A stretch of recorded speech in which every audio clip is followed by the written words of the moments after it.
Hola, buenas tardes. Bienvenidos a un nuevo programa de A la Vista. Hoy con Florencia Ibáñez. Gracias, Flor, por estar. Oh, un honor, Amalia, seguir aprendiendo con ustedes y más en esta coyuntura, en este contorno que tenemos del coronavirus, ¿no? Que tanto tenemos para seguir aprendiendo con los profesionales, ¿eh? Y como decimos siempre, lo felices que estamos de estar acá sin barbijo, ¿no es cierto? Es el único lugar que nos sacamos, que nos sacamos el barbijo. Porque no tenemos el barbijo, es cierto. Que nos maquillamos. Ajá, es cierto, y que podemos venir, gracias a Dios, al piso a hacer el programa, ¿no? Es cierto, y no de casa. Hoy, Florencia, vamos a hablar de un tema que realmente es interesante, pero más allá de eso, el glaucoma, una de las pocas enfermedades que en la época más dura del confinamiento podía seguirse consultando, seguirse tratando por la urgencia que lleva. Claro, mirá qué interesante, así que atención, muchos televidentes deben estar pensando, es mi caso, porque es una enfermedad que sucede mucho y a veces se habla poco, pero está. Es cierto. Así que ¿me acompañas a recibir al primer invitado? Vamos.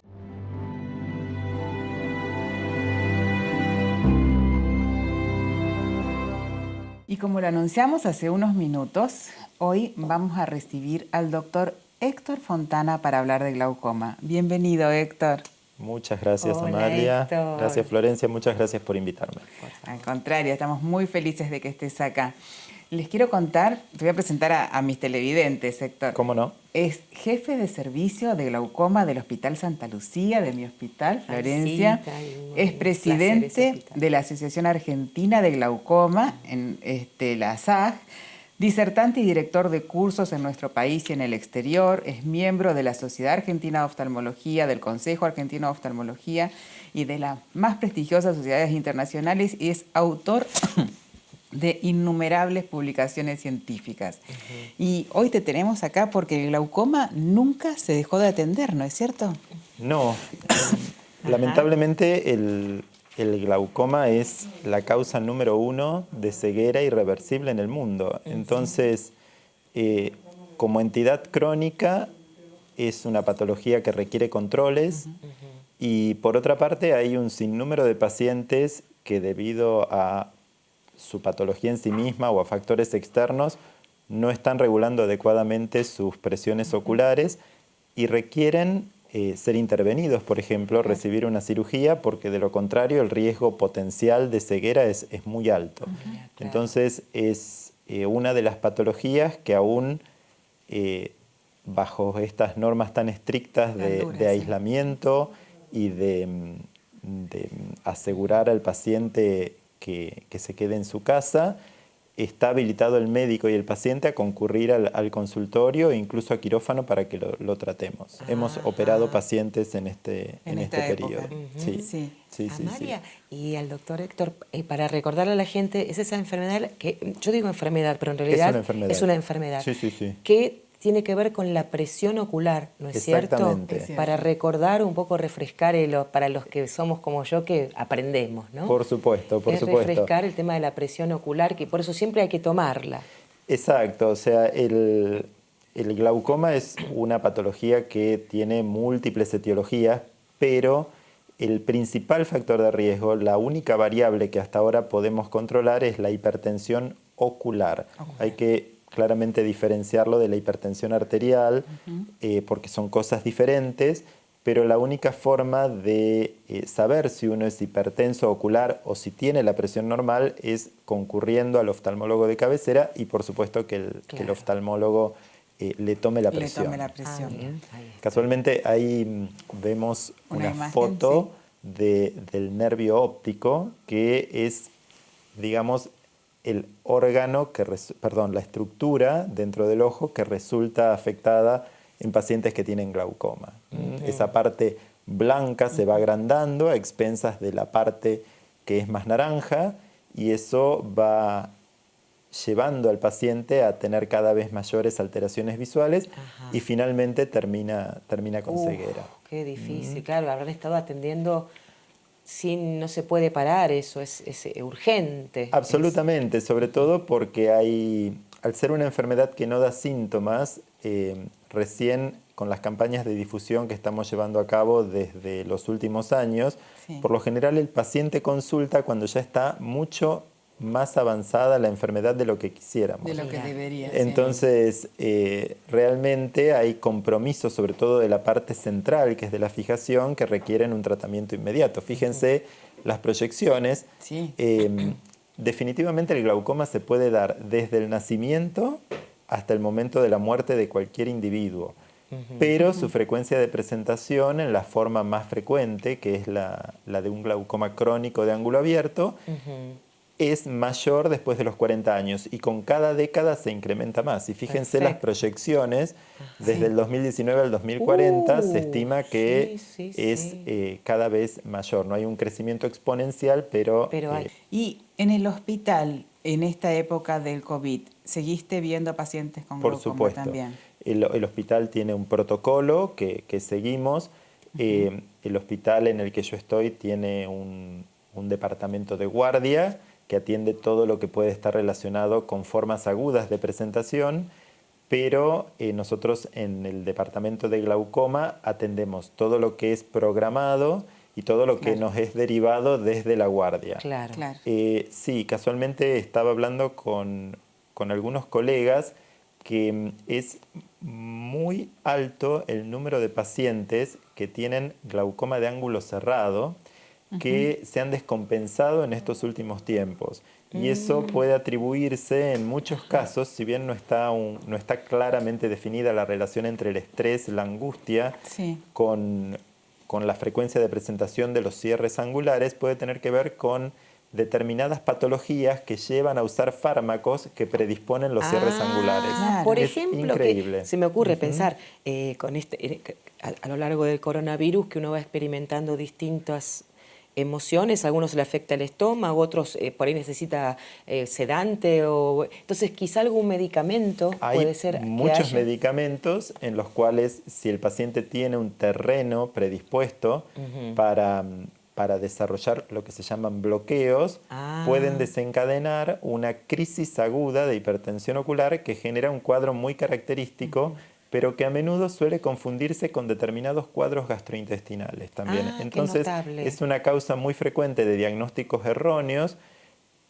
Por la frecuencia, por lo general son tratados como cuadros gastrointestinales y cuando nos llegan están muy avanzados en ¡Qué su... increíble! La asociación. El dolor es tan fuerte que te puede provocar vómitos. Te genera náuseas, vómitos y son generalmente tratados desde otro lugar y lo único que hacen es empeorar el cuadro ocular. Por eso recomendamos... ¿Cómo aprendemos, Amalia? Qué programa que tenemos, ¿no? Decime, a mí me encanta. Héctor, ¿y hay algún estudio en particular que un paciente deba hacerse para saber si tiene glaucoma?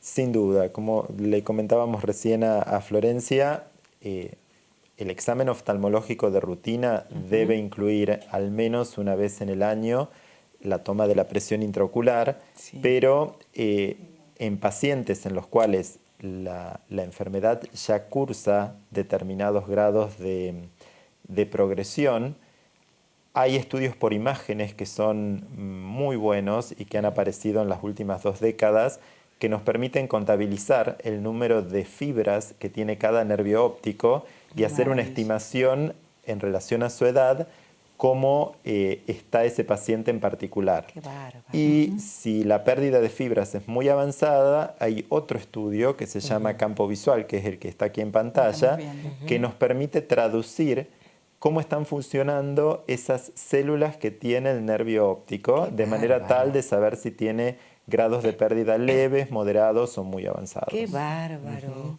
Y ese nombre que tiene, que vos decís que tiene que ver con ¿cómo se llama el estudio de...?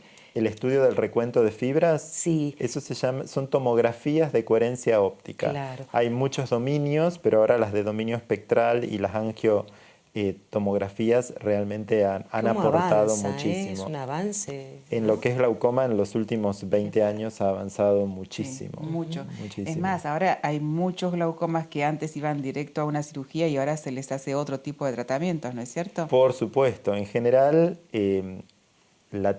la tríada de tratamiento clásico para los glaucomas fue el tratamiento médico, algunos tratamientos con láseres y los tratamientos quirúrgicos propiamente dichos. Hoy tuvo lugar la aparición de algunos tipos de láseres que muchas veces reemplazan al tratamiento médico en la primera línea de tratamiento.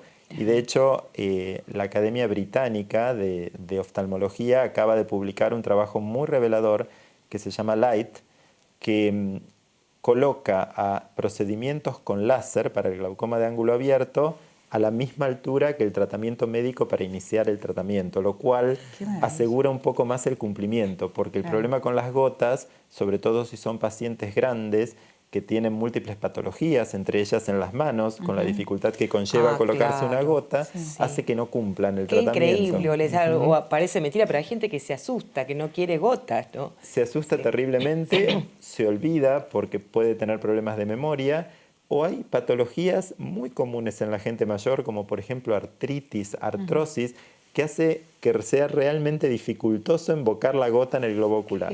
Entonces, gasta la gota, eso le insume un dinero, pero en realidad la gota no está cumpliendo la función para la que fue indicada. Entonces, así que directamente pueden ir a un tratamiento con láser. Pueden ir a un tratamiento con láser, exactamente. Tienen que estar dadas las condiciones, ¿no? Por supuesto, tienen que tener un glaucoma de ángulo abierto, etcétera, etcétera. Claro.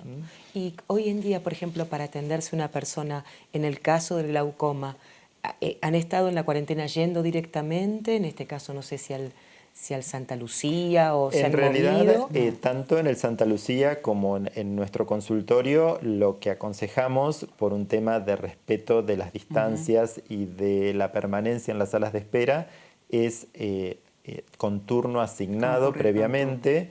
Les aconsejamos que vengan absolutamente todos con barbijos, se los interroga previamente antes de admitirlos en algún lugar u otro y, por supuesto, estamos completamente preparados, léase disfrazados para atenderlo porque lindo, tenemos que contar con todo un armamentarium para poder asegurarles a ellos también el confort y la seguridad de que no van a para cuidar al paciente y cuidarnos nosotros. Y cuidarnos nosotros. Qué bárbaro, Te agradecemos muchísimo, Héctor. No, por favor, es un placer. Todo lo que nos has contado y yo tengo la suerte de verlo muy seguido en el hospital. Claro, en el hospital Amalia. Es mutuo. Qué lindo, es muy dulce, muy agradable. Gracias, gracias, muchas gracias. Un placer estar acá. No, gracias a vos.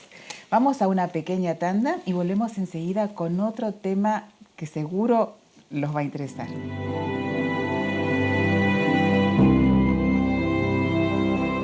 Bienvenidos al segundo bloque de A la Vista y ahora con un médico que es compañero mío en el hospital y que quiero mucho, que es el doctor José Moscato. Bienvenido, José. Muchas gracias, Amalia, por tu invitación. José. Hola, buenas tardes.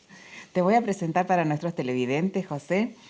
El doctor Moscato es médico clínico, es infectólogo del Hospital Santa Lucía, del Hospital Oftalmológico Santa Lucía, y es médico de emergencia de una prestigiosísima cobertura médica. Y hoy José nos vino a contar, porque él fue uno de los partícipes, yo te diría que el principal, para hacer los protocolos de infectología en nuestro hospital. Ah, qué bueno, allí en el Santa Lucía. En el Santa Lucía, sí. Ay, que tanta gente va y atienden tan bien, ahí en la calle San Juan. Exactamente. Que se ven las escaleritas. Sí, es muy lindo ese lugar. Sí, hoy cambió todo. Ya no subís las escaleras. ¿Nos contás, José, cómo fue programar? Porque un protocolo para un hospital como el Santa Lucía no es sencillo, no es un consultorio. No es sencillo. Afortunadamente las directivas que hemos recibido, tanto sea del Ministerio de la Salud de la Nación como del Ministerio de la Ciudad de Buenos Aires, fueron muy precisas. Lo único que hemos hecho en nuestro hospital ha sido adaptarlas a lo que es nuestro hospital, que es monovalente, ¿sí? Sí, obviamente hemos seguido todas las directivas que los protocolos indican en cuanto a el cuidado con el uso de los elementos de protección personal que tiene el personal de salud, tanto sea desde el personal de seguridad, el personal de enfermería que recibe al paciente en la guardia, como los médicos que están atendiendo en el consultorio de guardia con los elementos propios frente al paciente y en contacto directo con el paciente, aunque sea a través de la lámpara de hendidura. Claro. Tenemos, mira, el equipo de protección. Exactamente. Mirá. En la primera imagen, generalmente el equipo más completo es el que utiliza aquellos que están expuestos en forma directa a todos los aerosoles que puede generar el paciente, especialmente en la parte respiratoria. O sea, los anestesistas, los que utilizan también las enfermeras o también las instrumentadoras en quirófano, cuando se extuba al paciente, que es cuando puede presentar acceso de tos o algo que genere aerosolización de toda la vía respiratoria. Estar muy protegido. Exactamente, tienen que estar bien protegidos porque la exposición es muy directa. Es muy directa. Sí. Y pensar, aunque el paciente vemos que es afebril y que lo hayamos interrogado y revisado, pensar en todos los pacientes como si fuesen COVID positivos, ¿no es cierto? Ante esos procesos. Hoy por hoy sí. Nosotros ya antes de esto, del coronavirus y de esta pandemia, sabíamos que las medidas universales de protección personal empezaban ya desde el lavado de manos, la utilización de guantes, ¿sí? Y ahora con todo esto, más que nada tenemos que empezar a proteger lo que es la vía aérea, ¿sí? Que es la principal fuente de contacto. La otra fuente de contacto son las superficies, que es donde el virus puede permanecer bastante tiempo. Eso también se ha implementado en nuestro hospital junto con el servicio de limpieza, toda una sistemática de limpieza que no solamente implica al instrumental médico, sino que lo que son todas las superficies comunes que utilizan los pacientes. Para saber cuánto dura, uno siempre se pregunta, por ejemplo, en casa, cada cuánto limpiar, si traigo cosas de la calle. Exactamente, todo tiene que ver con la porosidad de lo que es del material. ¿Sí? No es lo mismo una superficie plástica que una superficie de madera. Por ejemplo, o el más papel. poroso es más, guarda más. Exactamente, exactamente. Ahí tenemos la madera, mira, atención, 4 días la madera. Exactamente, ¿sí? Porque es una superficie porosa. Hemos visto que las características de este virus, que es un virus de tamaño grande, ¿sí? Por eso, digamos, el distanciamiento social se basa un poco en eso, ¿sí? Es un virus que a través de la secreción respiratoria, cuando uno habla, ¿sí? O más allá de cuando tiene un acceso de tos, que obviamente aumenta mucho más, pero ya con el solo hablar, aproximadamente entre 1,5 metros y 2 metros es donde el virus puede llegar a depositarse.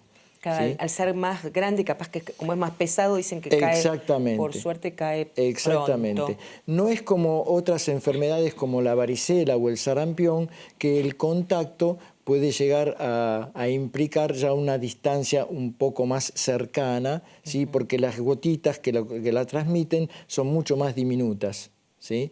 No es lo mismo también como, por ejemplo, otros gérmenes como el bacilo de la tuberculosis, en la cual los convivientes de los pacientes que son bacilíferos, que son los tosedores que tienen lesiones pulmonares, también puede tener gran impacto, y a esos convivientes se les hace una profilaxis, ¿sí? Del tratamiento para evitar que desarrollen la enfermedad. Claro. Sí, decían que el sarampión era muy contagioso también, ¿no? Muy contagioso. Y especialmente en la población adulta que no ha sido vacunada o que no ha padecido la enfermedad. ¿Sí? Claro. Las formas graves que se ven de sarampión o de varicela generalmente aparecen en los adultos, con neumonitis, encefalitis, que son realmente problemas muy serios, cuando realmente se podrían solucionar con la vacunación, cumpliendo el esquema de vacunación. Perfecto. Y con los refuerzos que se hacen a través de estos casos que aparecen en forma esporádica. Claro. José, y saliendo un poco del tema ojos, una persona que siente una dolencia y que antes asistía a la guardia como fue normalmente, ahora está más reticente, tiene más miedo de presentarse a una guardia. Sí, tiene más miedo. Primero porque quiere evitar la conglomeración de gente. ¿Sí? Al saber que el virus puede contagiarse fácilmente cuando hay mucha gente, entonces tiende a ir menos a la guardia. y a su vez tienen mucho más miedo de acercarse al hospital porque pensando que el hospital puede ser un poco el epicentro, claro, ¿sí?, de diseminar, claro, la infección por los pacientes que están internados y por los profesionales que atienden a esos pacientes que están internados. Claro. Se ha disminuido muchísimo la consulta a nivel hospitalario. Claro, sí, pero sí. Tu consejo, si tienen algún síntoma de alerta, tienen que consultar, tienen que ir al médico, sí, tienen que ir a la guardia, tienen que hacer la demanda espontánea porque pueden evitar una enfermedad mayor o pueden evitar una secuela, ¿no es cierto? Con respecto al coronavirus, ¿sí? Un alto porcentaje de estos pacientes generalmente son asintomáticos, ¿sí?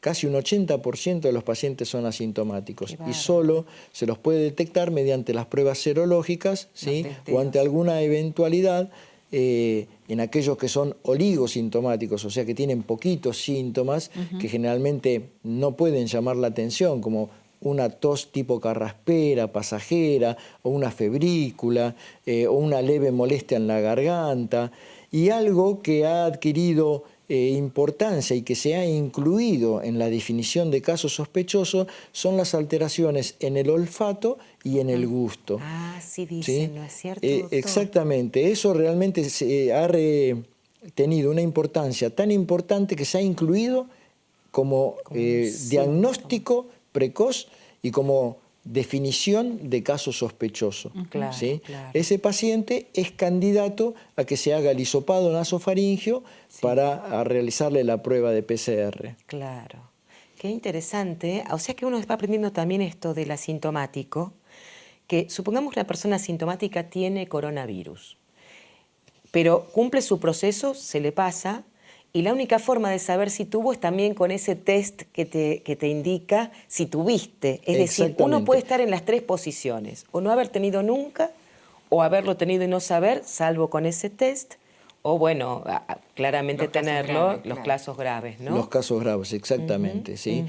Por suerte, los casos graves, ¿sí?, siguen siendo pocos en nuestro país. Claro, claro. ¿sí? Generalmente son casos leves a moderados o son casos moderados que parecían que iban a ser severos, pacientes con neumonías, que realmente han recuperado totalmente y hoy por hoy están en un periodo de convalecencia y permaneciendo en aislamiento hasta que se le realice, según el protocolo, la prueba diagnóstica de que si la PCR es negativa, ahí se puede reinsertar en su medio familiar o social. Claro, una vez que ya tuviste, ya se pasó y te da el alta el médico, uno va a su casa y ya no hay por qué temerle, porque también pasa eso en la psicología de la gente. Exactamente. Tal tuvo coronavirus, uy, no, que no venga, perdón que lo diga, ¿no? Pero empieza a generarse ese fantasma. Ese temor. El mismo fantasma que nos da, como decía el doctor, ir a la guardia creyendo que porque cruzamos la puerta del hospital ya está diseminado, como si estuviera mágicamente en el aire el virus, y nada que ver, uno se hace... No, nada que ver. Lo que todavía no se tiene bien definido, y es lo que realmente le preocupa, yo creo que a casi toda la comunidad científica mundial, es la duración de la inmunidad que tenemos frente al coronavirus. Claro. ¿Qué quiere decir esto? Una vez que el paciente ha cursado la enfermedad, ha evolucionado, se ha recuperado, tiene su hisopado negativo, o sea, se reinserta, ¿cuánto tiempo las defensas que pudimos producir te pueden llegar a ser útiles para volver a frenar? Claro. Porque se ha visto en algunos países, especialmente en Corea, que hay casos de pacientes que se han recuperado, pero que se han vuelto a infectar. Claro, como si fuera una gripe, que uno se cura un invierno, pero a lo mejor le agarra. Exactamente. No sucede así con el sarampión o esas enfermedades que quedás Y eso es lo que todavía está un poco, no sé si el término es frenando, sino que es una de las grandes trabas que se está encontrando para el desarrollo de una vacuna. De una vacuna. Claro. ¿Sí?